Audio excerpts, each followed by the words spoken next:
Chapter 1 chemical reaction and equation.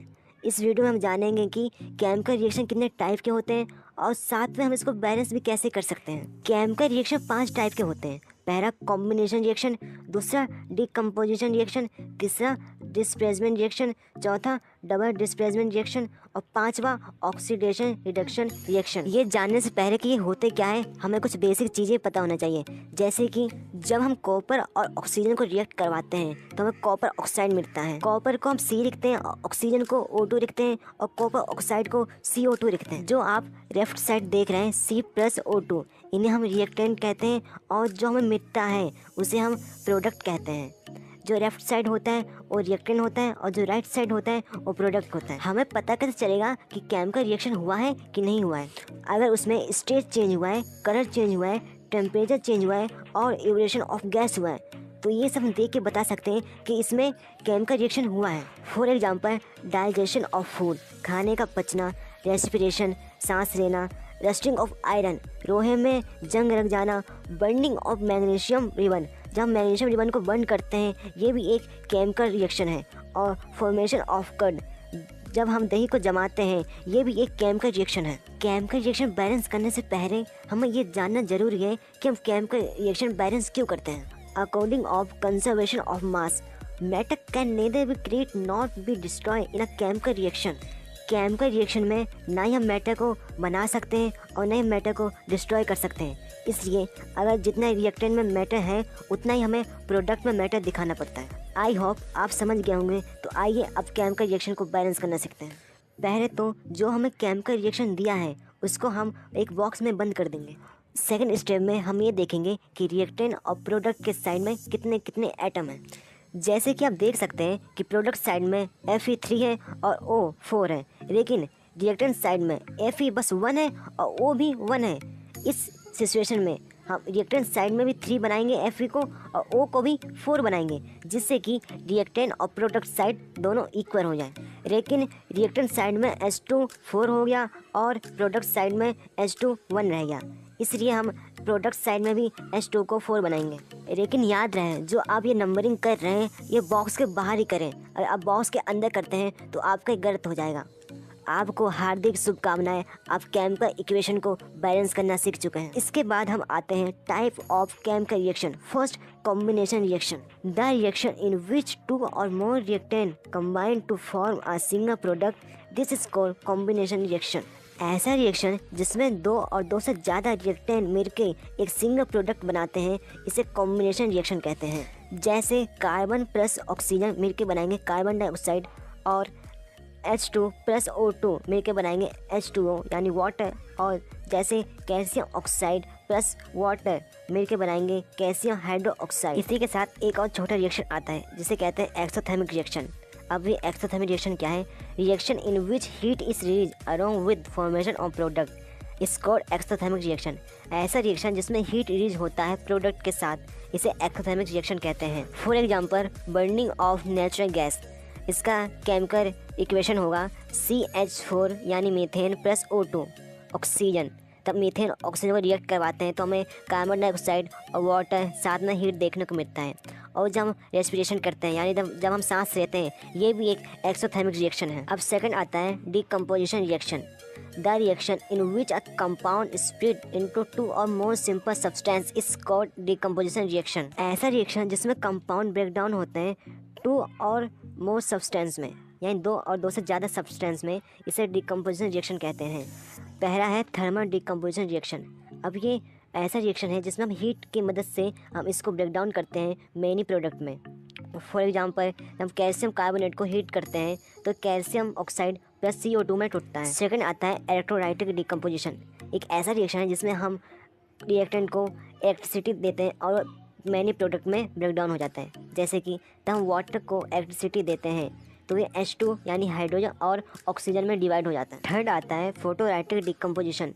ये एक ऐसा रिएक्शन है जिसको हम धूप में रखते हैं और जो रिएक्टेंट होता है वो ब्रेक डाउन हो जाता है 2 और मोर सब्सटेंस में। फॉर एग्जांपल जब हम AgCl को धूप में रखते हैं तो ये Ag प्लस Cl में डिवाइड हो जाता है। और जो ये रिएक्शन है इसका यूज हम ब्लैक एंड वाइट फोटोग्राफी में करते हैं। अब आता है डिस्प्लेसमेंट रिएक्शन।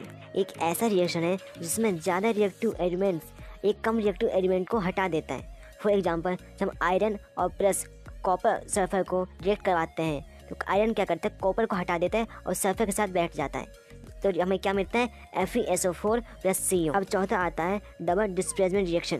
एक ऐसा रिएक्शन है जिसमें कंपाउंड के आयंस एक दूसरे से एक्सचेंज करते हैं। अब आता है पांचवा ऑक्सीडेशन एंड रिडक्शन। अब ऑक्सीडेशन वो है जिस रिएक्शन में ऑक्सीजन ऐड होता है और हाइड्रोजन रिमूव होता है, लेकिन रिडक्शन में हाइड्रोजन ऐड होता है। और बुक से चैप्टर 2 जिसका नाम है एसिड बेस एंड सोड। तो आइए वीडियो स्टार्ट करते हैं। सबसे पहले जानते हैं acid. Point 1, these are the substance which have sour taste. ऐसे सब्सटेंस जो कि खट्टे होते हैं टेस्ट में, उसे एसिड कहते हैं। Point 2, they turn blue litmus solution red. ये सॉल्यूशन में ब्लू लिटमस को रेड कर देते हैं। Point 3, they give H+ ion in aqua solution. Aqua solution उसे कहते हैं जो कि पानी में घुल जाता है। एक पानी में H+ आयन छोड़ते हैं जिसकी मदद से इलेक्ट्रिसिटी आराम से पास होती है। Point 4, the term acid has been derived from the Latin word acidus which means sour. Acid शब्द लैटिन वर्ड एसिडस से आया है जिसका मीन होता है खट्टा। कुछ स्ट्रॉन्ग एसिड होते हैं जैसे कि HCl जो कि हमारे पेट में प्रेजेंट होता है, H2SO4 जिसे किंग ऑफ एसिड भी कहते हैं, और HNO3 जिसको नाइट्रिक एसिड कहते हैं। और कुछ वीक एसिड भी होते हैं जिसे CH3COOH कहते हैं जिसे कार्बोक्सिलिक एसिड भी कहते हैं, और दूसरा ऑक्सैलिक एसिड, तीसरा लैक्टिक एसिड। अब आता है कॉन्सेंट्रेट एसिड। अब कॉन्सेंट्रेट एसिड किसे कहते हैं, having more amount of acid plus less amount of water, जिसमें हाई अमाउंट में एसिड होता है और लो अमाउंट में वाटर होता है, उसे कॉन्सेंट्रेट एसिड कहते हैं। अब आता है डाइल्यूट एसिड। डाइल्यूट एसिड किसे कहते हैं, having more amount of water plus less amount of acid, जिसमें वाटर ज़्यादा होता है और एसिड कम होता है, उसे डाइल्यूट एसिड कहते हैं। अब आते हैं बेस। अब बेस किसे कहते हैं। Point 1, these are the substance which are the bitter in taste and soft in touch. ऐसे सब्सटेंस जो कि कड़वा होते हैं टेस्ट में और छूने में सॉफ्ट भी होते हैं, उन्हें बेस कहते हैं। Point 2, they turn red litmus solution blue. इस सॉल्यूशन में रेड लिटमस को ब्रू कर देते हैं। Point 3, they give OH- ion aqua solution. Aqua solution में OH- आयन छोड़ते हैं। कुछ स्ट्रॉन्ग बेस भी होते हैं जैसे कि NaOH जिसको सोडियम हाइड्रोक्साइड कहते हैं, और KOH जिसको पोटेशियम हाइड्रोक्साइड कहते हैं, और CaOH जिसको कैल्शियम हाइड्रोक्साइड कहते हैं। साथ में वीक बेस भी आते हैं जिसको NH4OH कहते हैं, जिसे अमोनियम हाइड्रोक्साइड भी कहते हैं। इसके बाद आता है alkalis. These are base which are soluble in water. ऐसे बेस जो कि सोलुबल होते हैं वाटर में, जैसे कि sodium hydroxide, potassium hydroxide, calcium hydroxide, उनको एल्कलाइज कहते हैं। एसिड और बेस के बाद आता है salt. These are the compound form from reaction of acid and base. ऐसे कंपाउंड जो कि फॉर्म होते हैं एसिड और बेस के रिएक्शन से, उसको सॉल्ट कहते हैं। फॉर एग्जांपल NaCl जिसको सोडियम क्लोराइड कहते हैं, KCl जिसे पोटेशियम क्लोराइड कहते हैं। इन सब के बाद आता है इंडिकेटर। अब इंडिकेटर किसे कहते हैं, these are the substance which change their colour smell in different types of substance. ऐसे सब्सटेंस जो कि अपना कलर चेंज कर देते हैं, स्मेल चेंज कर देते हैं डिफरेंट टाइप सब्सटेंस से, इनको इंडिकेटर कहते हैं। इंडिकेटर 3 टाइप के होते हैं। First, nature indicator, found in nature in plant, जो कि नेचर में और प्लांट में पाए जाते हैं। Second, synthetic indicator, these are chemical substance, जो कि केमिकल सब्सटेंस से बनते हैं। Third, olfactory indicator, these substance have different odours in acid and base. ऐसे सब्सटेंस जिसके डिफरेंट स्मेल होते हैं एसिड और बेस में, जिसे ऑल्फैक्टिक इंडिकेटर कहते हैं। इसके बाद आता है chemical property of acid and base. Acid और बेस का chemical property, reaction of matter with acid. तो एसिड को रिएक्ट करवाएंगे मैटर के साथ तो हमें सॉल्ट प्लस हाइड्रोजन गैस देखने को मिलेगा। फॉर एग्जांपल तब HCl को रिएक्ट करवाएंगे जिंक के साथ तो zinc chloride plus H2 gas देखने को मिलेगा। और इसी मैटर को हम बेस के साथ रिएक्ट करवाते हैं जैसे कि बेस प्लस मैटर, तो हमें सॉल्ट देखने को मिलेगा, साथ में हाइड्रोजन गैस भी देखने को मिलेगा। इसका एग्जांपल है सोडियम हाइड्रोक्साइड को तब जिंक के साथ करवाएंगे तो हमें सोडियम जिंकेट और हाइड्रोजन गैस देखने को मिलेगा। इसके बाद आता है रिएक्शन ऑफ मेटल कार्बोनेट या फिर metal hydrogen carbonate with acid and base. क्या होगा जब मेटल कार्बोनेट या फिर मेटल हाइड्रोजन कार्बोनेट को रिएक्ट करवाएंगे एसिड और बेस के साथ। सबसे पहले हम इसको एसिड के साथ देखते हैं। तो एसिड प्लस मेटल कार्बोनेट या फिर मेटल हाइड्रोजन कार्बोनेट के साथ करवाएंगे तो हमें सॉल्ट साथ में CO2 प्लस में H2O देखने को मिलेगा। जिसका एग्जांपल है HCl को तब हम सोडियम कार्बोनेट के साथ करवाएंगे तो NaCl यानी कि sodium chloride plus CO2 plus H2O देखने को मिलेगा। और सेकंड है तब HCl को सोडियम बाइकार्बोनेट के साथ करवाएंगे तो sodium chloride plus CO2 plus H2O देखने को मिलेगा। अगर हम इसको बेस के साथ रिएक्ट करवाते हैं तो हमें इसमें नो रिएक्शन देखने को मिलेगा। अब आता है reaction of acid and base with each other. क्या होगा अगर एसिड और बेस को एक साथ रिएक्ट करवा दें तो तब एसिड प्लस बेस को रिएक्ट करवाएंगे तो हमें सॉल्ट प्लस H2O देखने को मिलेगा। न्यूट्रलाइजेशन रिएक्शन किसे कहते हैं? Reaction of acid with base to give salt and water is called as neutralisation reaction. ऐसा रिएक्शन जिसमें एसिड और बेस को रिएक्ट करवाते हैं और हमें सॉल्ट और वाटर देखने को मिलता है, इसी को न्यूट्रलाइजेशन रिएक्शन कहते हैं। जैसे जब HCl प्लस सोडियम हाइड्रोक्साइड को रिएक्ट कराएंगे तो सोडियम क्लोराइड प्लस H2O यानी वाटर देखने को मिलेगा। इसमें HCl एक एसिड है, NaOH एक बेस है, तब दोनों को रिएक्ट करवाया तो हमें NaCl यानी सोल्ट प्लस वाटर H2O देखने को मिला। नेक्स्ट टॉपिक है what do all acid and base have in common. Acid और बेस में क्या कॉमन है? First point, all acid have H plus ion in common. सभी एसिड में H प्लस आयन कॉमन होता है। Second point, acid produce H plus ion in solution which are responsible for their acid property. Acid produce करता है H plus ion solution में जो कि responsible होते हैं एसिड के प्रॉपर्टी में, यानी एसिड के प्रॉपर्टी ये शो करते हैं। थर्ड आता है और बेसिस है OH माइनस आयन जिसको हाइड्रोक्साइड आयन भी कहते हैं, ये कॉमन होते हैं सभी बेस में। नेक्स्ट टॉपिक आता है एसिड और base in water solution. Water solution में एसिड और बेस का क्या होगा? Acid first, acid produce H plus ion in presence of water. Acid release करेगा H प्लस आयन वाटर के मौजूदगी में। Second, H plus ion can not exit alone, they exit as H3O plus. जो H plus ion है कभी अकेला exit नहीं करेगा, ये एग्जिट करेगा H3O प्लस के साथ। फॉर एग्जाम्पल जब HCl को रिएक्ट करवाएंगे वाटर के साथ तो हमें H3O प्लस साथ में प्लस Cl माइनस देखने को मिलेगा। तब हम बेस को रिएक्ट करवाएंगे वाटर के साथ तो हमें क्या देखने को मिलेगा? Base when dissolve in water give OH minus ion. ये हमें OH माइनस आयन देगा वाटर में।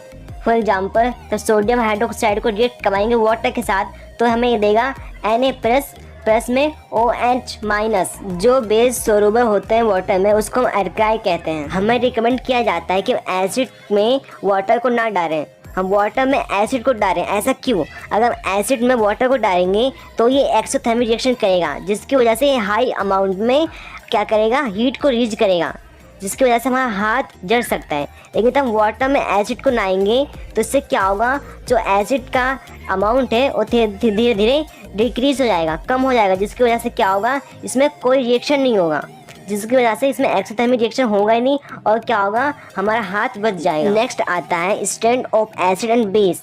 हम एसिड और बेस की स्ट्रेंथ को कैसे मेजर करते हैं? हम मेजर करते हैं pH स्केल की मदद से। अब pH क्या है? pH का फुल फॉर्म है पावर ऑफ हाइड्रोजन। एक ऐसा स्केल है जिसकी मदद से हम एसिड और बेस के स्ट्रेंथ को मेजर कर सकते हैं। pH स्केल कुछ इस टाइप का दिखता है। अगर इसका pH 7 है तो एक न्यूट्रल सॉल्यूशन है।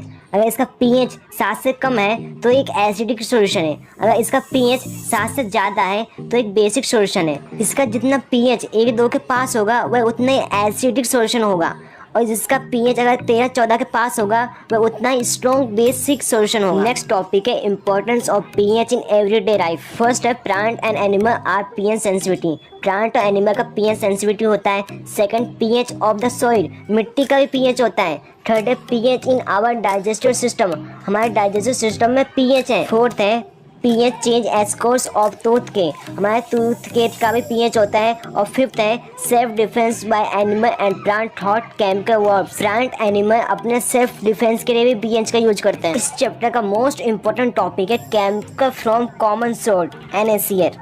फर्स्ट, सोडियम हाइड्रोक्साइड जिसको NaOH भी कहते हैं। सेकंड, ब्लीचिंग पाउडर जिसको कैल्शियम ऑक्साइड क्लोराइड भी कहते हैं। बेकिंग सोडा जिसको सोडियम बाइकार्बोनेट कहते हैं। Washing soda sodium carbonate 10H2 है।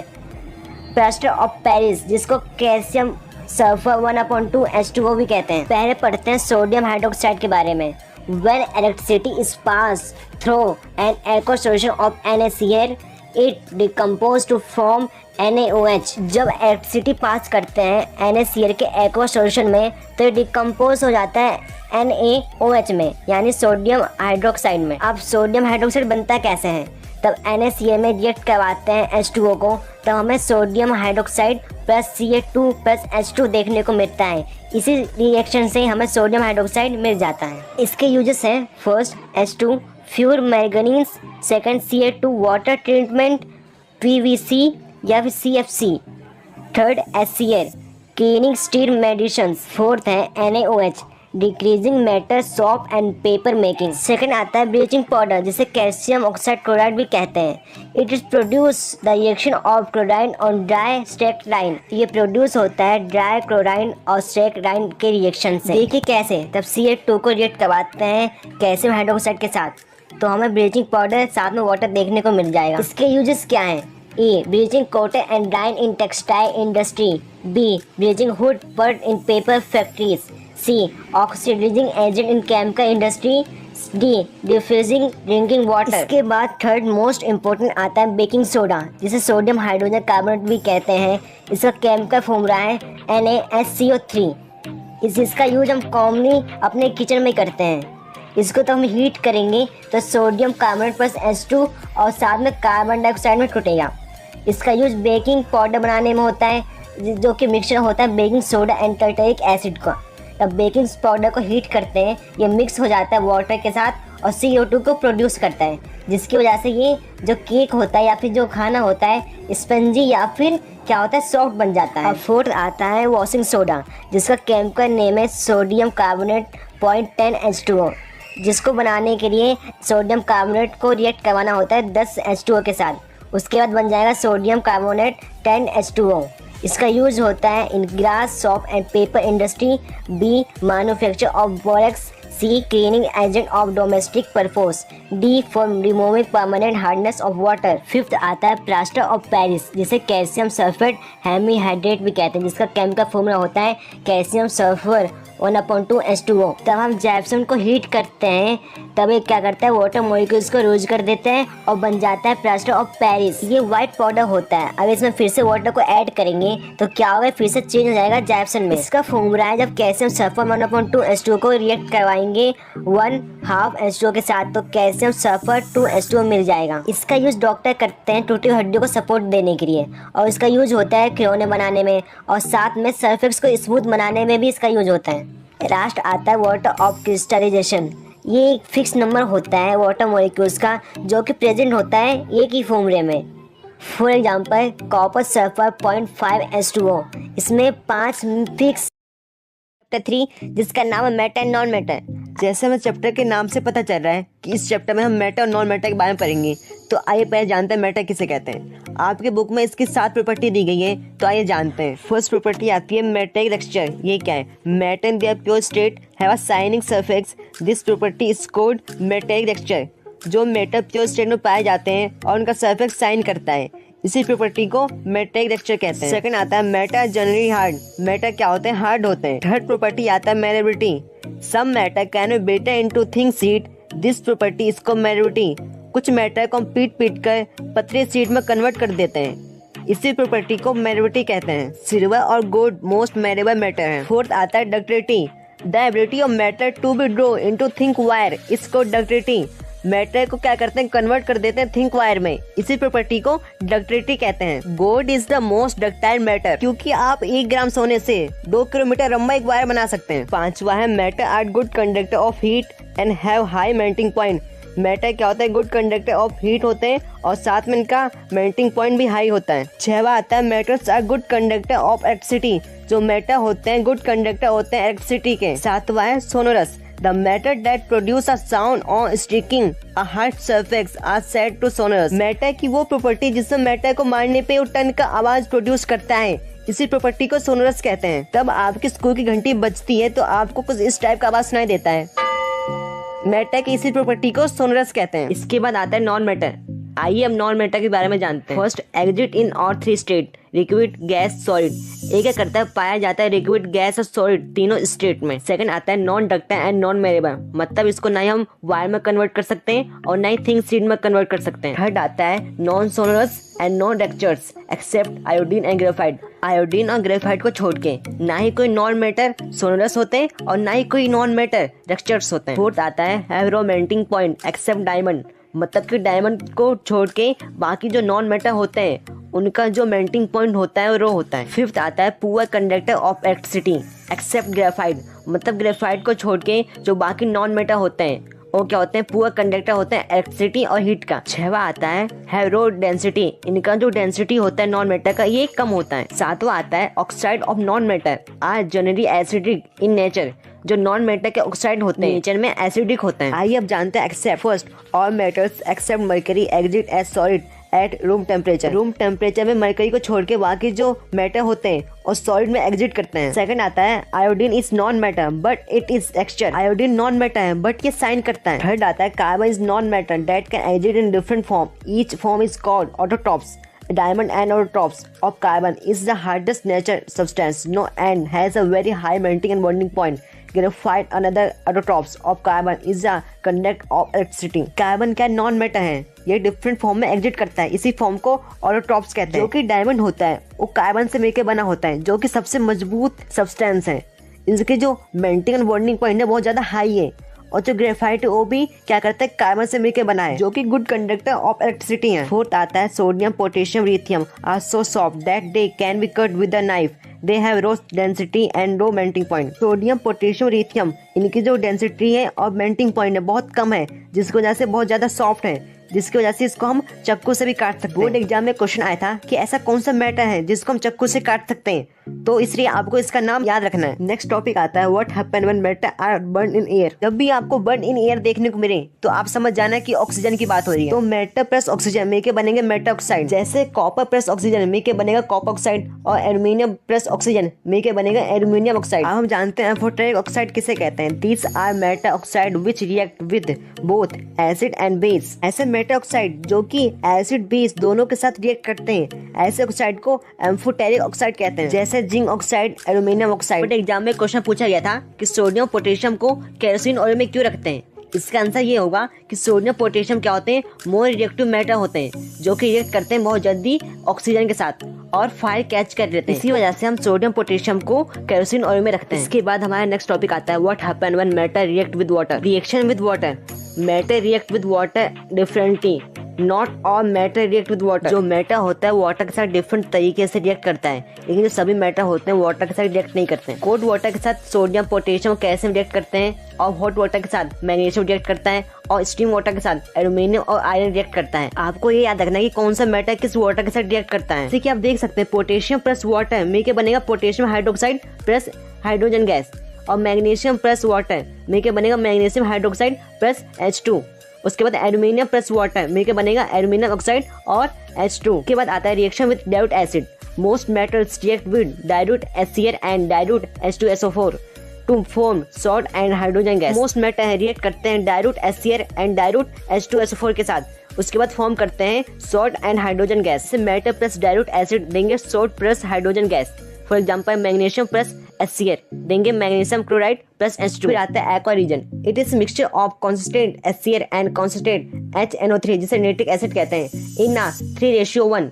It dissolve gold and platinum. तब कॉन्सेंट्रेट HCl को और कॉन्सेंट्रेट नाइट्रिक एसिड को 3:1 के फॉर्म में मिक्स किया जाता है, तो ये डिसॉल्व कर देता है गोल्ड और प्लेटिनियम को। इसके बाद आता है रिएक्टिव सीरीज ऑफ मेटल। आप इसको ऐसे याद कर सकते हैं, केदारनाथ का मारी आलू जरा फीका पकाता है, क्यूट हरी आएगा और पीटेगा। केदार से के, नाथ से Na, Ca से Ca, माई से Mg, आलू से Ar, जरा Zn, फीका Fe, पकाता Pb है H, क्यूट Cu, हरी Hg, आएगा Ag और Au, पीटेगा Pt। आप इसी तरह से आराम से ये सीरीज याद कर सकते हैं। और आपको इसका नाम भी याद रखना है, जैसे कि K से पोटेशियम, Na से सोडियम, Ca से कैल्शियम, Mg से मैग्नीशियम। इसी तरह आपको इन सब का नाम याद रखना है। अगर आप इसको याद कर लेते हैं तो आपके लिए first chapter, second, third, fourth ये चैप्टर आपके लिए बहुत ज्यादा आसान हो जाएगा। सबसे ऊपर आता है मोस्ट रिएक्टिव मैटर, फिर सबसे नीचे आता है लेस रिएक्टिव मैटर, फिर बीच में आता है मिड रिएक्टिव मैटर। इसमें क्या जो मोस्ट रिएक्टिव मैटर होगा और रेस्ट रिएक्टिव मैटर को आराम से डिस्प्लेस कर देगा, जैसे कि कॉपर प्लस AgNO3। इसमें क्या है, कॉपर क्या मोर रिएक्टिव मैटर है, किससे, Ag से। तो क्या करेगा, ये Ag को हटा देगा और NO3 के साथ बैठ जाएगा, जैसे कि आप देख सकते हैं। वो मिलकर बनेगा CuNO3 प्लस Ag। इसके बाद आता है reaction between matters and non metals. First आता है जो रिएक्टिव एलिमेंट होते हैं वह चाहते हैं कि जो उनका आउटर सेल है हमेशा बाहर रहे, जैसे कि आप देख सकते हैं ये कुछ इस टाइप का दिखता है। सबसे पहले K आता है, फिर R आता है, फिर M आता है। K में 2 इलेक्ट्रॉन होते हैं, R में 8 होते हैं और M में भी 8 होते हैं। वो क्या चाहते हैं कि हमेशा उनका जो ये आउटर सेल है हमेशा बाहर रहे। सेकंड आता है जो मेटल्स के जो एटम होते हैं वे यूज करते हैं इलेक्ट्रॉन, जिसे कैटायन पॉजिटिव आयंस कहते हैं। थर्ड आता है जो नॉन मेटल के एटम होते हैं वो रहते हैं इलेक्ट्रॉन, जिसे एन आयंस यानी कि नेगेटिव आयंस कहते हैं। फोर्थ पॉजिटिव चार्ज आयंस को एक दूसरे की तरफ अट्रैक्ट करते हैं, जिस वजह से आयन कंपाउंड फॉर्म होता है। Formation of magnesium chloride. इसमें क्या है, जो मैग्नीशियम है उसमें जो K शेयर है उसमें 2 इलेक्ट्रॉन है और जो R शेयर है उसमें 8 इलेक्ट्रॉन है और जो उसका M शेयर है उसमें क्या है 2 इलेक्ट्रॉन है। इसमें क्या है 2 इलेक्ट्रॉन ज्यादा है, तो ये क्या करेगा 2 इलेक्ट्रॉन को यूज कर देगा। जैसे कि आप देख सकते हैं Mg है उसमें क्या होगा 2 प्लस आ जाएगा ऊपर, यानी कि प्लस 2 इलेक्ट्रॉन, मतलब कि इसने 2 इलेक्ट्रॉन को यूज कर दिया। और जो क्लोराइड है इसमें क्या है, जो K शेयर है उसमें क्या है 2 इलेक्ट्रॉन है और जो R शेयर है उसमें 8 इलेक्ट्रॉन है और जिसका M शेयर है उसमें 7 इलेक्ट्रॉन है। एक क्या करेगा, एक इलेक्ट्रॉन को गेन कर लेगा, जिसको जैसे इसका जो वो है आउटर शेयर वो क्या होगा पूरा फुल हो जाएगा। आप इसमें भी देख सकते हैं जो मैग्नीशियम है अपने 2 इलेक्ट्रॉन सीयर को दे देगा, उसके बाद क्या होगा मैग्नीशियम भी फुल हो जाएगा और जो सीयर के आउटर मोस्ट शेयर है वो भी पूरे हो जाएंगे, जिसको जैसे क्या होगा ये आयनिक कंपाउंड यहाँ फॉर्म हो गया। अब हम जानते हैं properties of ionic compound. First है high melting and bonding point, जिसका मेल्टिंग और बॉन्डिंग पॉइंट होता है बहुत ज्यादा हाई होता है। सेकंड आता है सोलुबल वाटर, वाटर में सोलुबल होता है। थर्ड आता है conduct electricity in aqua solution, aqua solution में इलेक्ट्रिसिटी कंडक्ट करता है। यानी कंपाउंड की प्रॉपर्टी बहुत इंपॉर्टेंट है, इसके ऊपर आपको एक ना एक क्वेश्चन जरूर देखने को मिलेगा। इसके बाद हमारा मोस्ट इंपॉर्टेंट टॉपिक आता है ऑकरेंस ऑफ मैटर। फर्स्ट आता है minerals, the compound which occurs naturally in the earth crust are known as minerals. वो कंपाउंड जो कि अर्थ क्रस्ट में नेचुरली पाए जाते हैं उसे मिनरल्स कहते हैं। फिर आता है ओरे, minerals from which matter can be economic extract is called ओरे। वो मिनरल जिसमें से हम मैटर को निकाल सकते हैं उसे ओरे कहते हैं। फिर आता है gangue, ore are found mix with earthy impurities like soil, sand, ex, snow are gangue. The gangue is remove from the ore. जो ओरे होते हैं उसमें कुछ गंदगी रख जाती है जैसे कि सैंड, सॉइल, इसको क्या कहते हैं, इसे क्यों गैंग कहते हैं। मिनरल्स और गैंग बहुत ज्यादा इंपॉर्टेंट है। एंड नेक्स्ट टॉपिक आता है extracting matters low in the activity series. वो मैटर रिएक्टिव सीरीज में सबसे नीचे आते हैं, उसको कैसे ऑब्टेन करते हैं। This matter can be obtain by heating the ore in air at high temperature. Ore को एयर में हाई टेम्परेचर में हीट करते हैं, जिसको जैसे हमें मैटर मिल जाता है। जब भी एयर या फिर हीट की बात हो तो समझ जाना कि ऑक्सीजन की बात हो रही है। कि आप देख सकते हैं कॉपर सल्फाइड में O2 ऐड हो रहा है, यानी कि प्रेजेंस ऑफ ऑक्सीजन में इसको हीट किया जा रहा है। इसके बाद कॉपर ऑक्साइड साथ में SO2 में टूट जाएगा। इसके बाद कॉपर ऑक्साइड को कॉपर सल्फाइड से फिर से हीट करेंगे, उसके बाद हमें कॉपर और साथ में SO2 देखने को मिल जाएगा। जैसे कि आप देख सकते हैं हमने यहाँ प्योर कॉपर ऑब्टेन कर लिया। जैसे कि आप देख सकते हैं इसी को एक्टिविटी सीरीज कहते हैं। सबसे नीचे आपको रो एक्टिविटी सीरीज देखने को मिल जाएगा, उसके बाद उसके थोड़ा सा ऊपर आपको मिड एक्टिविटी सीरीज देखने को मिल जाएगा, उसके सबसे टॉप में आपको टॉप ऑफ एक्टिविटी सीरीज देखने को मिल जाएगा। हमारा नेक्स्ट टॉपिक आता है extracting matter in the mid of the activity series. Mid activity series से मैटर को कैसे ऑब्टेन करते हैं। Matters are easy to obtain from oxide ore, thus sulphide and carbonate ore are convert into oxide. पहले ore को convert करेंगे oxide ओरे में, जैसे कि सल्फाइड कार्बन ओरे को कन्वर्ट कर देंगे ऑक्साइड में,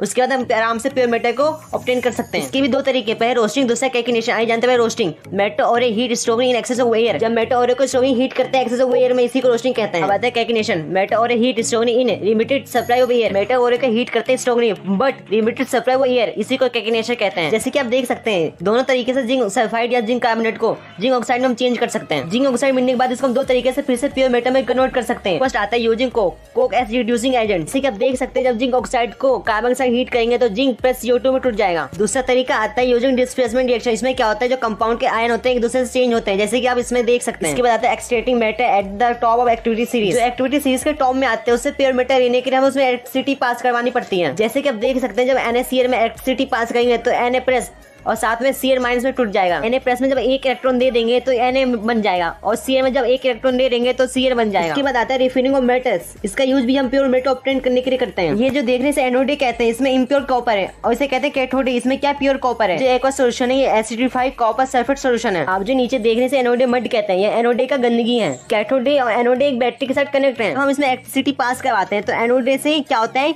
Cu2+ निकलता है और कैथोडे में जाके जमा हो जाता है। जो एनोडे की गंदगी कंघी होती है वो नीचे जमा हो जाती है। तो इसके बाद आप क्या देखेंगे, जो कैथोड रे है मोटा हो चुका है और जो एनोड है वो पतला हो चुका है, क्योंकि कैथोड रे में सभी कॉपर आके इकट्ठा हो चुके हैं। इसके बाद नेक्स्ट टॉपिक आता है क्रोजन। इसमें क्या होता है, जो मेटल होता है उसके ऊपर मॉइस्चर एसिड और मॉइस्चर ये अटैक करते हैं, जिसको जैसे ये H2S के साथ रिएक्ट करता है और सिल्वर सल्फाइड बनाता है, जो कि दिखने में ब्लैक कलर का होता है। इसके बाद नेक्स्ट टॉपिक आता है प्रिवेंशन ऑफ क्रोजन। इसमें क्या होता है, जो आयरन होता है उसको पेंटिंग कर देते हैं ऑयरिंग, ग्रीजिंग या गार्बेजिंग से, जिसको जैसे वो क्या करता है, वो रस्टिंग नहीं होता। और आप जो अपनी स्क्रीन में क्वेश्चन देख रहे हैं, आपको इसकी बहुत ज्यादा प्रैक्टिस करनी है, क्योंकि बहुत ज्यादा इंपॉर्टेंट है। और हाँ, अगर आपको वीडियो पसंद आए तो आप चैनल को सब्सक्राइब।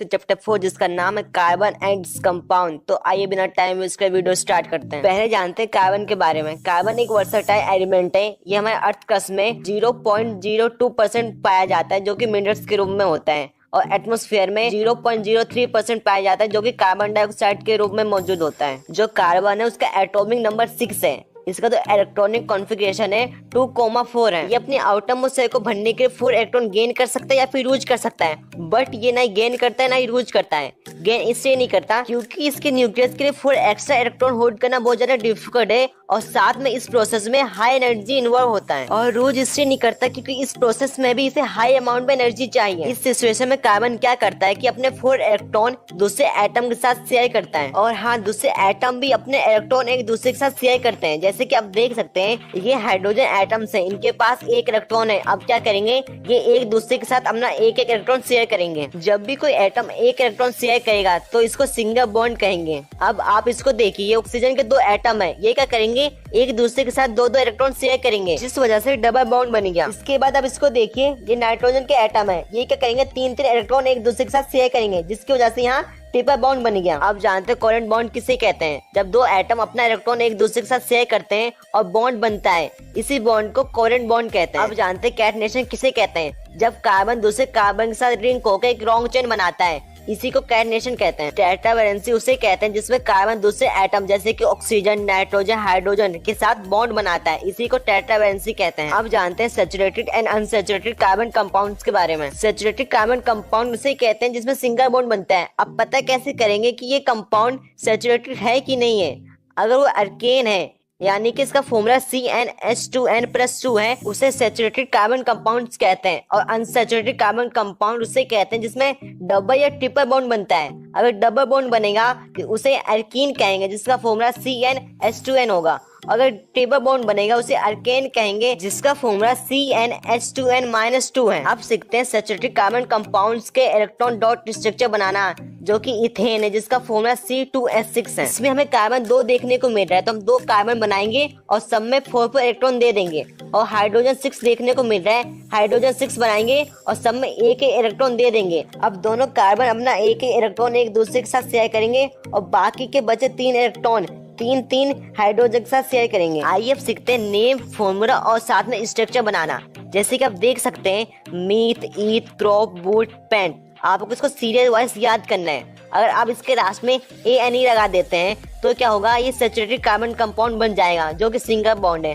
अगर आप इसके लास्ट में ENE लगा देते हैं तो क्या होगा, ये डबल बॉन्ड बन जाएगा, जो कि अनसैचुरेटेड कार्बन कंपाउंड है। अगर आप इसके लास्ट में YNE लगा देते हैं तो क्या होगा, ये ट्रिपल बॉन्ड कार्बन कंपाउंड बन जाएगा, जो कि अनसैचुरेटेड कार्बन कंपाउंड है। अब ये याद रखना कि आप जब भी अनसैचुरेटेड कार्बन कंपाउंड बनाए तो सबसे ऊपर ईथ आएगा, फिर सेकंड नंबर पे प्रोप आएगा। अगर आप सैचुरेटेड कार्बन कंपाउंड का फॉर्मूला बनाना चाहते हैं तो आपको अल्केन का फॉर्मूला याद करना होगा, जो कि CnH2n+2 है। मीथेन फर्स्ट नंबर पे आता है, इसलिए आपको N के बदले 1 पुट करना है, जिसके बाद आपको CH4 देखने को मिल जाएगा। आइए स्ट्रक्चर बनाते हैं। C एक है, H4 है। इससे पहले हम C को लिखेंगे और सब में सिंगल बॉन्ड लगा देंगे, फिर यहाँ H को 4 बार लिख देंगे। ठीक इसी की तरह आप इन सबके फॉर्मूले साथ में स्ट्रक्चर बना सकते हैं। डबल बॉन्ड की बात करें तो इसका फॉर्मूला CnH2n, जैसे कि आप देख सकते हैं इथीन है, तो क्या करेंगे, फॉर्मूले में हम N के बदले 2 पुट कर देंगे, इसका फॉर्मूला हो जाएगा C2H4। अब स्ट्रक्चर की बात करें तो क्या होगा, C यहाँ 2 बार है तो C को 2 बार लिखेंगे और डबल बॉन्ड बना देंगे और एक बॉन्ड लगाएंगे C पे और उसमें क्या कर देंगे, H लगा देंगे। ये हमारा स्ट्रक्चर बन गया। इन सब का भी आप ऐसे ही कर सकते हैं। ट्रिपल बॉन्ड की बात करें जिसका जनरल फॉर्मूला होता है CnH2n-2, जैसे कि इथाइन, इसमें क्या करेंगे, N के बदले हम 2 पुट कर देंगे, जिसके बाद हमें C2H2 देखने को मिल जाएगा। अब इसकी स्ट्रक्चर बनाते हैं। स्ट्रक्चर में क्या होगा, हम C और C के बीच में ट्रिपल बॉन्ड बना देंगे और बाकी जो एक बॉन्ड बना उसमें हम H लगा देंगे। सेम इसी तरह आप इन सब का भी कर सकते हैं। अब जानते हैं स्ट्रक्चर आइसोमर्स के बारे में। ये ऐसे कंपाउंड होते हैं जिसके आइडेंटिकल मॉलिक्यूल्स फॉर्मूला होते हैं, बट जो इसके स्ट्रक्चर होता है डिफरेंट होते हैं। ठीक है, आप देख सकते हैं ये N-ब्यूटेन है और ये आइसोब्यूटेन है। अब जानते हैं functional group, formula, suffix, prefix के बारे में। सफिक्स होते हैं जो कि आगे रखते हैं फॉर्मूले में और प्रीफिक्स होते हैं जो कि पीछे रखते हैं। जैसे कि फर्स्ट है एल्कोहल का फॉर्मूला है OH, इसका सफिक्स है OR। अब भी याद रखना कि सफिक्स और प्रीफिक्स दोनों में से एक ही आएगा। अब सेकंड आता है एल्डिहाइड, जिसका फॉर्मूला है CHO, जिसका सफिक्स है AR। और उसके बाद आता है केटोन, जिसका फॉर्मूला है CO, इसका सफिक्स है ONE। फिर आता है कार्बोक्सिलिक एसिड, इसका फॉर्मूला है COOH, इसका सफिक्स है ओइक एसिड। फिर आता है क्लोरोब्रोमो, जिसका फॉर्मूला है CrBr।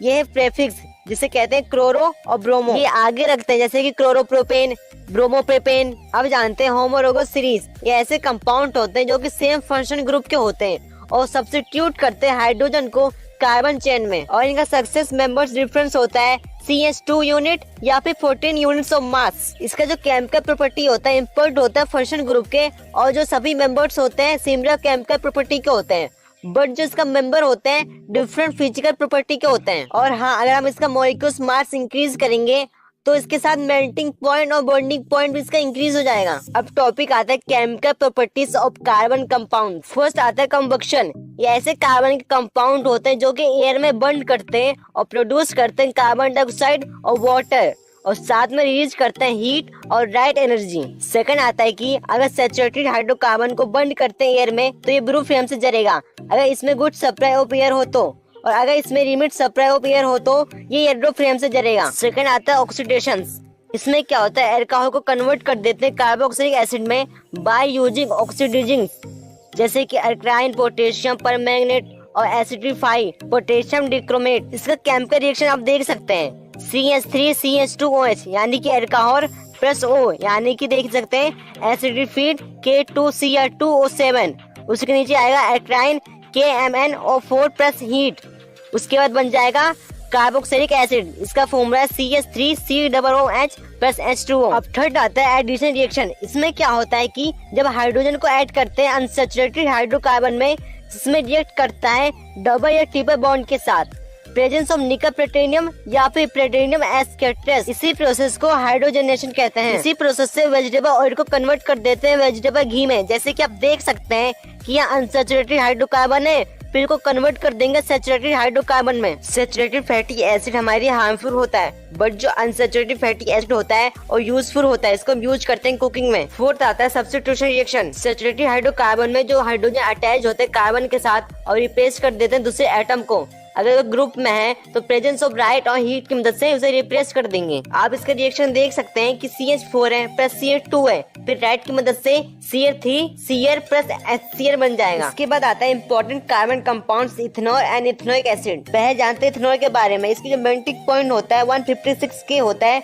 और बर्निंग पॉइंट होता है 351 K होता है, और साथ में सोल्यूबल इन वाटर होता है और बर्निंग इन टेस्ट। इसके यूजेस हैं in preparations of transparent soaps, cosmetics, in alcohols, bywords, as a laboratory reagents, in medicines and tonic। Ethanol का केमिकल नेम है C3H5OH या फिर 3H3CH2OH या फिर 3H3CH2OH। आप कंफ्यूज मत होना, सब इथेनॉल के केमिकल नेम है। अब हम केमिकल रिएक्शन देखते हैं। तब इथेनॉल का रिएक्ट कराएंगे सोडियम के साथ तो हमको सोडियम इथोक्साइड साथ में हाइड्रोजन देखने को मिल जाएगा। सेकंड केमिकल रिएक्शन आता है कि अगर हम इथेनॉल का हीट करेंगे कॉन्सेंट्रेट सल्फ्यूरिक एसिड के साथ तो हमको इथीन देखने को मिल जाएगा। यहाँ डबल बॉन्ड बन रहा है। ये दोनों केमिकल रिएक्शन बहुत ज्यादा इंपॉर्टेंट है। इसके बाद आते हैं इथेनोइक एसिड, जिसका केमिकल फॉर्मूला है CH3COOH। इसको एसिटिक एसिड भी कहते हैं या फिर कार्बोक्सिलिक एसिड भी कहते हैं। इसका फ्रीजिंग पॉइंट 390 K है और बर्निंग पॉइंट 391 K है, और साथ में मिसक्रीबिंग वाटर है और साथ में सॉल्ट टेस्ट यानी खट्टा है टेस्ट में। और एसिटिक एसिड को गैसीय एसिटिक एसिड भी कहते हैं क्योंकि सर्दियों में जम जाता है। अगर हम 5 से 8% एसिटिक एसिड को वाटर में मिक्स करते हैं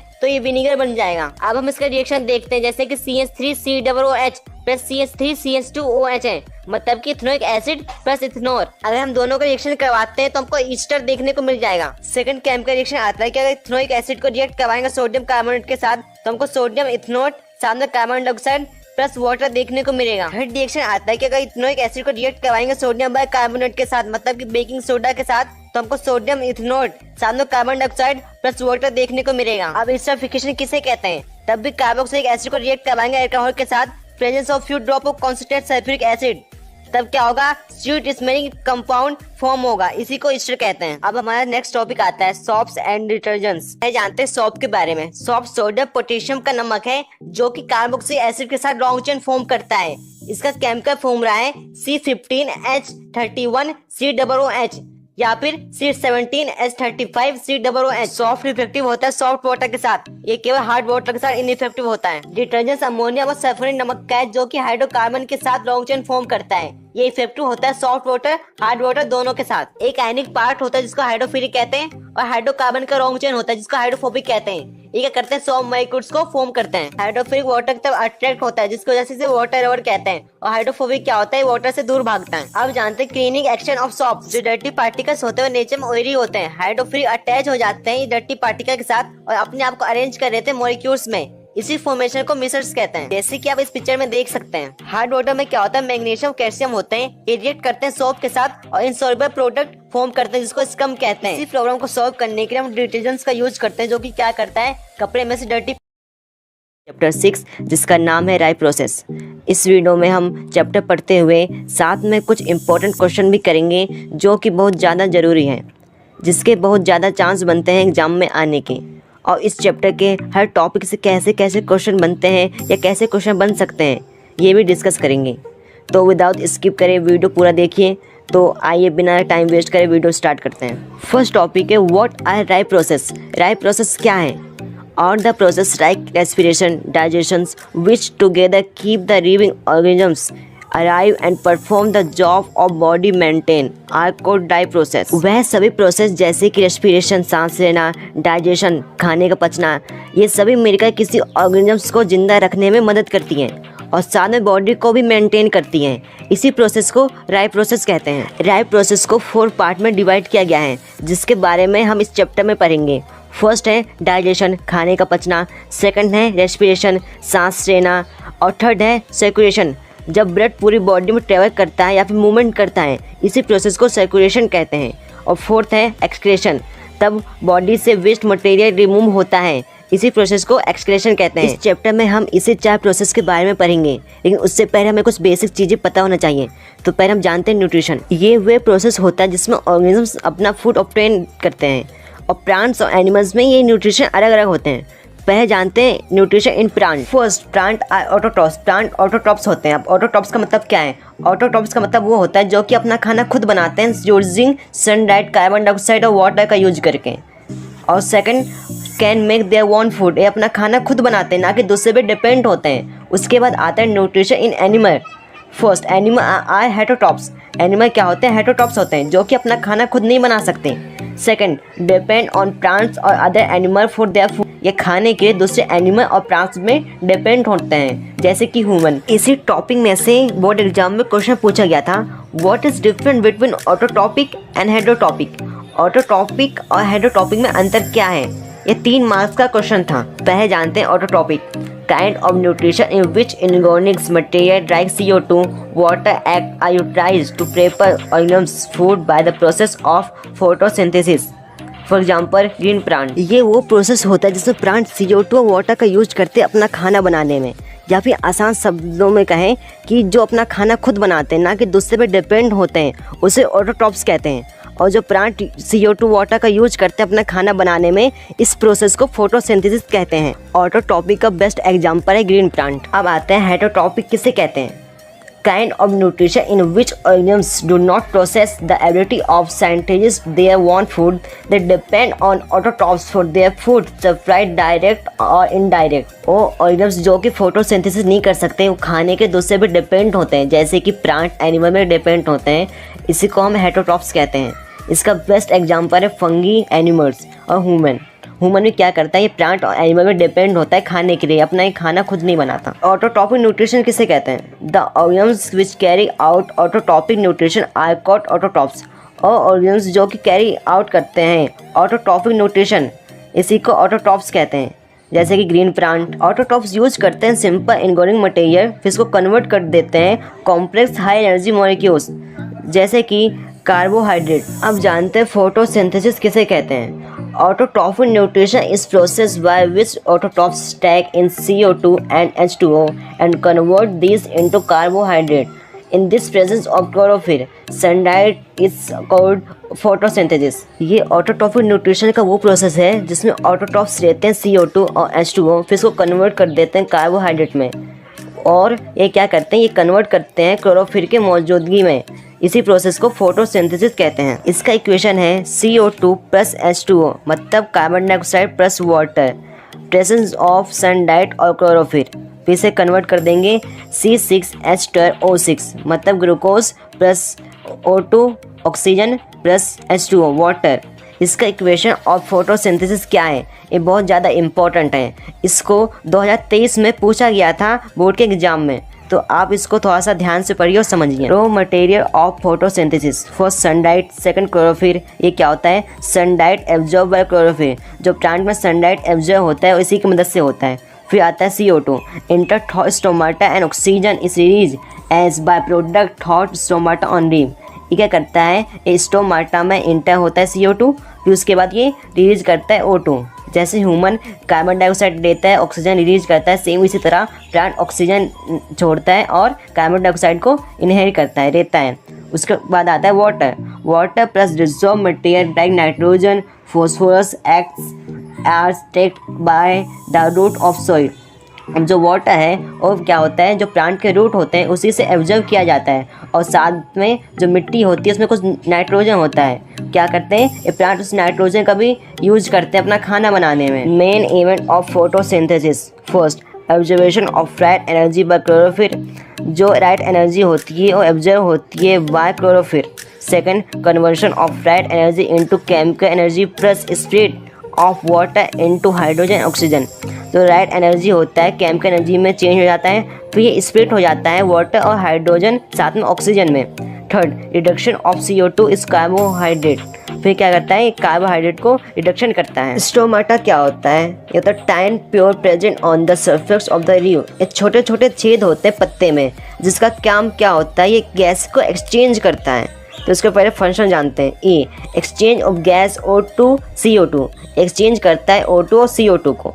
B lose large amount of water vapour during transmission, transmission करते वक्त क्या करता है, रूज करता है वाटर, मतलब वाटर को यूज करता है वाटर वेपर में, यानी कि भाप बन के वाटर उड़ जाता है स्टोमाटा से। आप सोच रहे होंगे कि स्टोमाटा को हम कैसे देख सकते हैं। आप अपनी आंखों से स्टोमाटा को नहीं देख सकते क्योंकि ये बहुत ज़्यादा छोटे होते हैं, इसके लिए आपको माइक्रोस्कोप चाहिए। अगर आप माइक्रोस्कोप में पत्ते को देखते हैं तो उसके अंदर आपको ऐसे कुछ देखने को मिलेगा। जो ये दोनों साइड हैं इसे क्या कहते हैं, इसे कहते हैं गार्ड सेल, और जो छोटे छोटे हैं इसे कहते हैं क्लोरोप्लास्ट, और जिसके बीच में है इसे कहते हैं स्टोमाटोफोर। तब ये ओपन होता है तो कुछ इस टाइप का दिखता है, तब क्लोज हो जाता है तो कुछ इस टाइप का दिखता है। इसी के अंदर गैस एक्सचेंज होता है। बोर्ड एग्जाम में क्वेश्चन पूछा गया था कि स्टोमाटोफोर को ओपन और क्लोज कौन करता है और कैसे करता है। इसका आंसर होगा कि स्टोमाटोफोर को गार्ड सेल ओपन और क्लोज करता है। और कैसे करता है, इसका आंसर ये होगा, the guard cell swell when water flow into them causing the stomata pore to open. तब गार्ड सेल में वाटर स्वेट करेगा तो ये ओपन हो जाएगा। और क्लोज कैसे होगा, similar the pore close if the guard cell shrink, तब गार्ड सेल श्रिंक करेगा तो क्या हो जाएगा, ये क्लोज हो जाएगा। इसका आंसर ये है। तो आपको इस क्वेश्चन को ध्यान से समझना है और इसका आंसर भी समझना है, क्योंकि ऐसे क्वेश्चन वापस आने के चांस बहुत ज़्यादा होते हैं। इसके बाद आता है हेटेरोटॉपिक न्यूट्रिशन। जैसे मैंने आपको बताया हेटेरोटॉपिक होता क्या है। हेटेरोटॉपिक वो होता है जो कि फूड के लिए दूसरे पर डिपेंड होता है, ये अपना खाना खुद नहीं बना सकता। ये 3 टाइप के होते हैं। फर्स्ट होता है होरोजोइक। ये क्या होता है, animals take in solid food and break down inside the body. वो एनिमल जो कि सॉलिड स्टेट में फूड को लेते हैं और उसको ब्रेक डाउन कर देते हैं अपने बॉडी के अंदर, ऐसे एनिमल को क्या कहते हैं, होरोजोइक कहते हैं। इसके एग्जाम्पल है अमोइबा एनिमल्स, और ह्यूमन भी इसी का एग्जाम्पल है। और सेकंड आता है सेप्रोफाइटिक। ये क्या होता है? Organisms feed in dead decaying material. जो मरे हुए एनिमल होते हैं उसके डेड बॉडी को ईट करते हैं, उसके बॉडी को खाते हैं, अपना पेट भरते हैं। ऐसे एनिमल को कहते हैं सेप्रोफाइटिक। इसके एग्जाम्पल है फंगी। और थर्ड आता है पैरासिटिक। पैरासिटिक क्या होता है? Parasitic stay inside or outside other organs and derives nutrition from its. Example cuscuta, ट्रांसपैरिस्टिक स्टीच एक्ट। ऐसे एनिमल जो कि ऑर्गेनिज्म्स में इनसाइड या आउटसाइड रहते हैं और उसी से न्यूट्रिशन प्राप्त करते हैं, मतलब कि उसी के ऊपर रहते हैं और उसी से न्यूट्रिशन लेते हैं। इसके एग्जाम्पल है कस्टर्स, टिक्स, रीच यानी कि जुए जो कि हमारे सर पे नहीं पड़ जाते, ये भी पैरासिटिक होते हैं। और जो कुत्ते होते हैं उनके ऊपर भी एक मतलब कि कीड़ा सा पड़ जाता है जिसे रीच कहते हैं, वो भी उन्हीं का खून पीता है और उन्हीं के सहारे वो जिंदा रहता है। ऐसे एनिमल को पैरासिटिक कहते हैं। Single cell organisms food is taken up thought इंटरसर्फेक्स, जो कि फूड अपने इंटरसर्फेक्स से लेते हैं, जैसे कि अमोइबा, पैरामीशियम। 2023 में पैरामीशियम के ऊपर क्वेश्चन आया था कि फूड कैसे लेता है। अमोइबा के ऊपर आपको देखने को मिल जाएगा 10 तरह के क्वेश्चन पेपर अगर आप उठाएंगे तो बोर्ड एग्जाम के।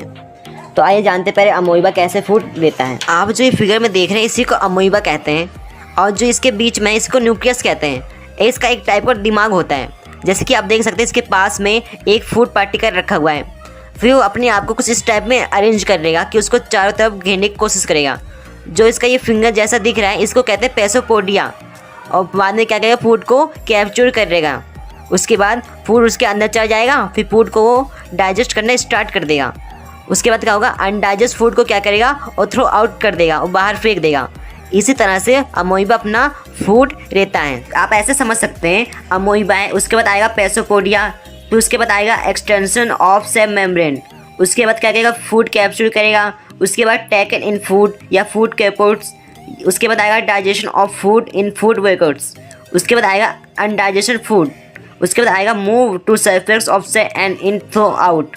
आप ऐसे भी समझ सकते हैं। अमोइबा के बाद आता है paramecium, which is unicellular organisms take in food at a specific spot which is move there by cilia small hair present all over.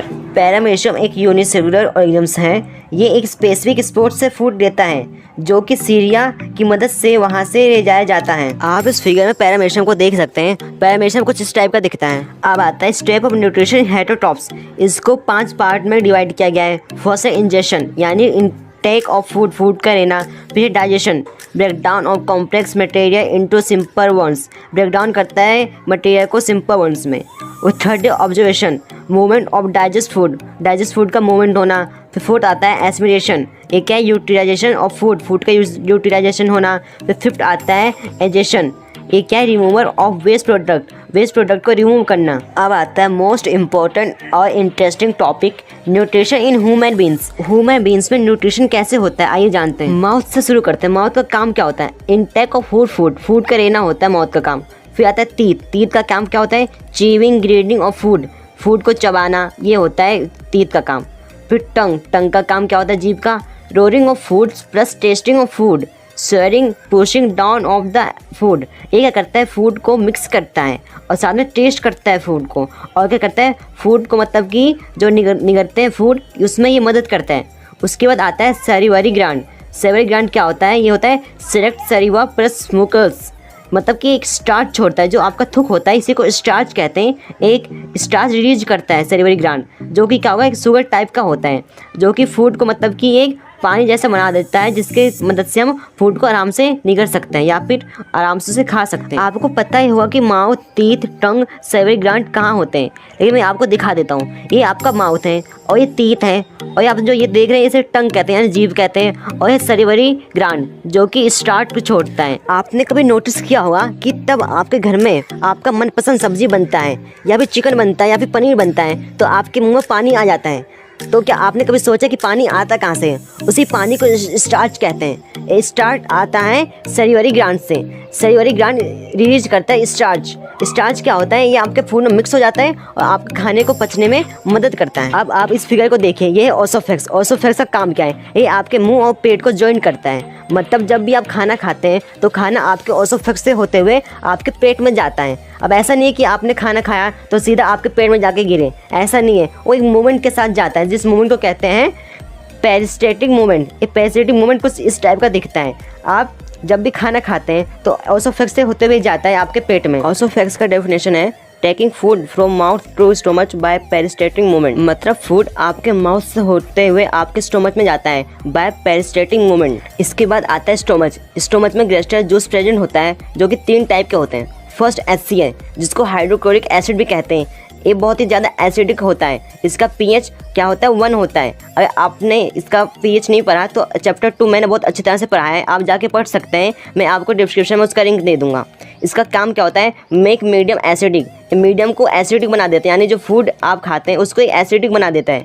उसके बाद आता है पेप्सिन। पेप्सिन क्या करता है, enzymes that break down protein. जो आपका जो एसिडिक बन गया फूड, उसको क्या करता है, उससे प्रोटीन डाइजेस्ट करता है। और उसके बाद आता है मुकस। मुकस का काम क्या है, protects inner draining of the stomach. हमारे स्टोमच को प्रोटेक्ट करता है, किससे, HCl से। क्योंकि HCl क्या होता है, बहुत खतरनाक एसिड होता है। अगर आप उसमें अपना हाथ डालेंगे तो आपका हाथ भी उसमें जड़ सकता है। इससे क्या करता है, मुकस हमारे पेट को प्रोटेक्ट करता है HCl एसिड से। ये तीनों का काम हो गया। स्टोमच के बाद फूड इंटर करता है स्मॉल इंटेस्टाइन में। स्मॉल इंटेस्टाइन में क्या होता है, जो लीवर होता है, लीवर छोड़ता है बाइल जूस। अब बाइल जूस का काम क्या है, बाइल जूस का काम यह है कि जो फूड आया है जो कि एसिडिक है, जिसको HCl ने एसिडिक बना दिया है, उसको फिर से बेसिक बनाना, ये बाइल जूस का काम है। अगर वो एसिडिक ही रहेगा तो पेट को डैमेज कर सकता है, मतलब स्मॉल इंटेस्टाइन को डैमेज कर सकता है। इसलिए बाइल जूस क्या करता है, उसको एसिडिक से बेसिक बना देता है। उसके बाद आता है पैंक्रियास। पैंक्रियास क्या छोड़ता है, पैंक्रियास रिलीज करता है पैंक्रेटिक जूस, जो कि 2 टाइप के होते हैं, टाइपसिन, एक रीपस। टाइपसिन का काम क्या होता है कि जो फूड आया है स्टोमच से, उसमें से प्रोटीन को फिर से डाइजेस्ट करना, ये टाइपसिन का काम होता है। और रीपस का क्या होता है, जो रीपस होता है वो क्या होता है, बिग फैट को कन्वर्ट कर देता है स्मॉल फैट में, जिससे वो आराम से डाइजेस्ट हो सके। इसके बाद स्मॉल इंटेस्टाइन में कार्बोहाइड्रेट कन्वर्ट हो जाता है ग्लूकोज में, फैट कन्वर्ट हो जाता है फैटी एसिड प्लस जायसोड में, और प्रोटीन कन्वर्ट हो जाता है एमिनो एसिड में। स्मॉल इंटेस्टाइन में फिंगर लाइक प्रोजेक्शन होता है, जिसको विरी कहते हैं। विरी का काम क्या होता है, help in observation of digest food into the blood. ये हेल्प करता है डाइजेस्ट फूड को ब्लड में एब्जॉर्ब होने में, और फूड का पूरा डाइजेस्ट होने का काम यही आके खत्म हो जाता है। इसी के ऊपर बोर्ड एग्जाम में क्वेश्चन बनता है कि फिंगर लाइक प्रोजेक्शन क्या है, इसका नाम बताइए और साथ में इसका काम क्या होता है। तब आपको ये लिखना होगा कि फिंगर लाइक प्रोजेक्शन होता है विरी, जिसका काम होता है जो डाइजेस्ट फूड होता है उसको ब्लड में एब्जॉर्ब करना, इसका ये काम होता है। फूड पूरा डाइजेस्ट होने के बाद चला जाता है लार्ज इंटेस्टाइन में। लार्ज इंटेस्टाइन में क्या होता है, एब्जॉर्ब एक्सेस ऑफ वाटर, ये वाटर को एब्जॉर्ब करता है। Second, the rest of material is remove from the body via to anus. ये अनस की मदद से जो वेस्ट मटेरियल होता है उसको रिमूव कर देता है बॉडी से। ये लार्ज इंटेस्टाइन का काम है। मेरा आपसे क्वेश्चन है कि जो स्मॉल इंटेस्टाइन होता है वो बड़ा होता है या फिर लार्ज इंटेस्टाइन। अगर आपको इसका आंसर पता है तो आप मुझे कमेंट में बताइए। आप जो डायग्राम देख रहे हैं इसका नाम है ह्यूमन एलिमेंट्री कैनल। आपको इसके ज़्यादा से ज़्यादा प्रैक्टिस करनी है। आप चाहे मिड टर्म का पेपर दीजिए या फिर प्री बोर्ड का पेपर दीजिए या फिर फाइनल एग्जाम का पेपर दीजिए, आपको इसके ऊपर एक ना एक क्वेश्चन देखने को जरूर मिलेगा। तो आपको इसके ज़्यादा से ज़्यादा प्रैक्टिस करनी है। गाइस, अगर आप अब तक वीडियो देख रहे हैं तो चैनल को सब्सक्राइब और वीडियो को लाइक कर दो यार। वीडियो बनाने में बहुत ज़्यादा मेहनत लगता है, आप मानेंगे नहीं कि 10 मिनट की वीडियो बनाने में करीबन 20 से 25 घंटे लगते हैं। तो आई होप कि आपने वीडियो को लाइक और चैनल को सब्सक्राइब कर दिया होगा, और हाँ, जितना हो सके इस वीडियो को शेयर करो। तो आइए बढ़ते हैं नेक्स्ट टॉपिक पे, जिसमें नाम है रेस्पिरेशन। पहले तो जानते हैं रेस्पिरेशन होता क्या है। First, gas exchange intake of oxygen from the atmosphere and release of CO2 breathing. जब आप ऑक्सीजन लेते हैं एटमोसफियर से और रिलीज करते हैं CO2, इसी को ब्रीथिंग कहते हैं। और सेकंड आता है breakdown of simple food in order to release energy inside the cell, cellular respiration. जब आप फूड को ब्रेकडाउन करते हैं और सेल के अंदर रिलीज करते हैं एनर्जी, इसी को सेलुलर रेस्पिरेशन कहते हैं। अब पढ़ते हैं breakdown of glucose by various pathway. Guys, बहुत इंपॉर्टेंट है, आपको इसके ऊपर एक ना एक क्वेश्चन देखने को जरूर मिलेगा, तो इसको आप ध्यान से पढ़िए। फर्स्ट तो होता है ग्लूकोज, जिसमें 6 कार्बन शुगर होते हैं। उसके बाद जाता है इन साइटोप्लाज्म, जो कि प्यूरिक एसिड प्लस एनर्जी होता है। उसके बाद क्या होता है, डिवाइड हो जाता है 3 पार्ट में। फर्स्ट आता है presence of oxygen in mitochondria. Mitochondria क्या होता है, ये सेल के अंदर ही होता है। अगर आपको ये नहीं पता कि सेल होता क्या है, तो आपकी जो बॉडी बनी है करोड़ों सेल से मिलकर बनी हुई है, जिसके अंदर माइटोकॉन्ड्रिया है। माइटोकॉन्ड्रिया को पावर हाउस ऑफ सेल भी कहते हैं या फिर किचन ऑफ सेल भी कहते हैं। एक रिलीज करता है CO2 plus water plus energy, इसी को क्या कहते हैं, एरोबिक रेस्पिरेशन भी कहते हैं। उसके बाद आता है एब्सेंस ऑफ ऑक्सीजन, जिसको एनारोबिक रेस्पिरेशन कहते हैं। इसके बारे में हम आगे पढ़ेंगे कि एरोबिक और एनारोबिक रेस्पिरेशन में डिफरेंट क्या है। एब्सेंस ऑफ ऑक्सीजन में क्या होता है, ये इथेनॉल यानी कि जो दारू होता है उसको इथेनॉल कहते हैं, प्लस CO2 प्लस एनर्जी, ये रिलीज करता है एब्सेंस ऑफ ऑक्सीजन। थर्ड आता है rack of oxygen. Rack of oxygen के ऊपर आपको बहुत सारे क्वेश्चन देखने को मिल सकता है। क्वेश्चन ऐसे बनते हैं कि जब आप एक्सरसाइज करते हैं तो आपके हाथ पैरों में दर्द क्यों होता है, और दर्द इसलिए होता है क्योंकि जो आपका जो मसल होता है उसमें ऑक्सीजन की कमी हो जाती है, जिसकी वजह से दर्द होता है। मतलब कि जो फैट होता है एक जगह इकट्ठा हो जाता है आपके मसल के अंदर, जिसकी वजह से अगर आप अपने पैर को ठंडे पानी या गर्म पानी से धोएंगे तो क्या होगा, जो फैट होगा या फिर रैक ऑफ ऑक्सीजन होगा वो खत्म हो जाएगा, जिसकी वजह से क्या होगा, आपके पैरों में दर्द नहीं होगा। रैक ऑफ ऑक्सीजन में हमें लैक्टिक एसिड प्लस एनर्जी देखने को मिलता है। इसके बाद हम जानते हैं difference between aerobic respiration and anaerobic respiration. इसके ऊपर आपको एक नया क्वेश्चन जरूर देखने को मिलेगा, क्योंकि 10 साल के क्वेश्चन पेपर अगर आप उठा कर देखेंगे तो आपको इसके ऊपर एक नया क्वेश्चन जरूर देखने को मिलेगा, क्योंकि ये बहुत ज़्यादा इंपॉर्टेंट है। तो आइए जानते हैं। तो आपको सबसे पहले कुछ इस टाइप का बॉक्स बनाना है। एक में लिखना है एरोबिक रेस्पिरेशन और सेकंड में लिखना है एनोबिक रेस्पिरेशन। एरोबिक रेस्पिरेशन में आप लिखेंगे take place in presence of oxygen, जो कि प्रेजेंस ऑफ ऑक्सीजन में होता है उसे एरोबिक रेस्पिरेशन कहते हैं। और एनोबिक रेस्पिरेशन में हम लिखेंगे take place in absence of oxygen, जो एब्सेंस ऑफ ऑक्सीजन होता है उसे एनोबिक रेस्पिरेशन कहते हैं। फिर आएगा ऑक्यूस इन माइटोकॉन्ड्रिया और दूसरे में आएगा ऑक्यूस इन साइटोप्लाज्म। फिर आएगा third end product are CO2 plus H2O। फिर आएगा एंड प्रोडक्ट आर अल्कोहल और लैक्टिक एसिड। फिर फोर्थ आएगा more amount of energy release. फिर उसमें आएगा less amount of energy release. अब आता है ह्यूमन रेस्पिरेटरी सिस्टम। आप जब भी सांस लेते हैं तो ये सबसे पहले जाता है नसल पैसेज में, फिर जाता है फेनियस, फिर जाता है रेनियस, फिर जाता है ट्रेकिया, उसके बाद जाता है रिंग ऑफ कैटरज, फिर जाता है ब्रोंकी। यही ब्रोंकी जाके बहुत सारे पार्ट में डिवाइड हो जाता है, जिसको ब्रोंकियोरस कहते हैं। फिर जो ब्रोंकियोरस होते हैं ना, छोटे छोटे जो होते हैं गुब्बारे जैसे ऐसे होता है, जिसको क्या कहते हैं, एडवर्ड सैक कहते हैं। अगर हम इसको जूम करके देखें तो कुछ इस टाइप का देखेगा, जिसको छोटे छोटे गुब्बारे होते हैं, इसको एलवेरी कहते हैं। इसी के अंदर CO2 और O2 का एक्सचेंज होता है। आपको इस डायग्राम की प्रैक्टिस करनी है, क्योंकि इस डायग्राम से ज्यादा क्वेश्चन आने के चांस तो होते नहीं, लेकिन तब भी डायग्राम कभी कभी आ जाता है। अब नेक्स्ट टॉपिक आता है ट्रांसपोर्टेशन। इसमें हम पढ़ेंगे अपने हार्ट के बारे में, अपने दिल के बारे में। लेकिन क्या होता है, लोग अपना दिल अपना हार्ट किसी और को दे देते हैं। लेकिन मेरा आपसे एक क्वेश्चन है कि आपके पास आपका दिल है या फिर आपने किसी और को दे दिया है, आप मुझे कमेंट में बताइए। तो आइए पढ़ते हैं। हमारा हार्ट 4 चैम्बर में डिवाइड होता है। 2 ऊपर वाले चैम्बर को राइट एट्रियम और लेफ्ट एट्रियम कहते हैं, और नीचे वाले चैम्बर को राइट वेंट्रिकल और लेफ्ट वेंट्रिकल कहते हैं। Vena cava from upper body और vena cava from lower body से डीऑक्सीडेंट ब्लड आता है। उसके बाद वह राइट एट्रियम से जाता है राइट वेंट्रिकल में, राइट वेंट्रिकल में होते हुए जाएगा प्राइमरी आर्टरीज में, फिर लंग्स में ऑक्सीजनेट होने के लिए वो चला जाएगा।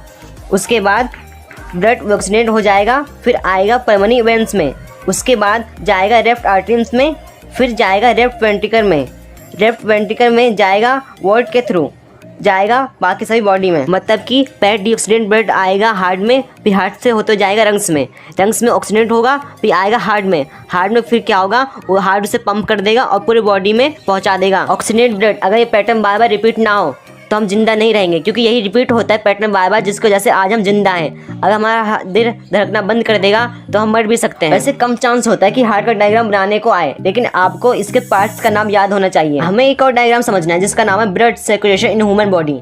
देख इसमें क्या है, पहले बॉडी ऑर्गन्स हैं, यहाँ से जाएगा डीऑक्सीडेंट ब्लड हार्ट में, फिर हार्ट से जाएगा प्राइमरी आर्टरीज में, फिर प्राइमरी आर्टरीज से जाएगा लंग्स में। लंग्स में क्या होगा, ये डीऑक्सीडेंट ब्लड क्या हो जाएगा, ऑक्सीजनेट हो जाएगा। उसका जाएगा ये फिर से दिल में, दिल में जाने के बाद क्या होगा, ये फिर से जाएगा आर्टरीज में, जिसको वोल्टा कहते हैं, इसमें ऑक्सीजनेट ब्लड है। फिर जाएगा बॉडी ऑर्गन्स में, बॉडी ऑर्गन्स के बाद जाएगा फिर से वही डीऑक्सीजनेट होके जाएगा हार्ट में, फिर से वही प्राइमरी में जाएगा, फिर से क्या होगा, लंग्स में जाएगा। यही पैटर्न कंटिन्यू चलता रहेगा, जिसकी वजह से हमारा क्या बॉडी है हमेशा वर्क करता है। इसी को ब्लड सर्कुलेशन कहते हैं। 2023 के फाइनल बोर्ड एग्जाम में ये क्वेश्चन आया था कि ब्लड सर्कुलेशन होता क्या है, तो आपको इसलिए इसको ध्यान से पढ़ना है। अब हमें पढ़ना है ब्लड के बारे में। ब्लड को 3 पार्ट में हमने डिवाइड किया है। पहला RBC, जिसको रेड ब्लड सेल कहते हैं। ये क्या करता है, ये CO2 और O2 को कैरी करता है और यही डिसाइड करता है कि खून का रंग ज़्यादा डार्क होगा या ज़्यादा डार्क नहीं होगा। फिर आता है ब्लड पेटेरियस। ये क्या करता है, तब आपका हाथ या पैर कट जाता है तो आपके खून को रोकने का काम करता है कि आपका खून बॉडी के बाहर ना जाए।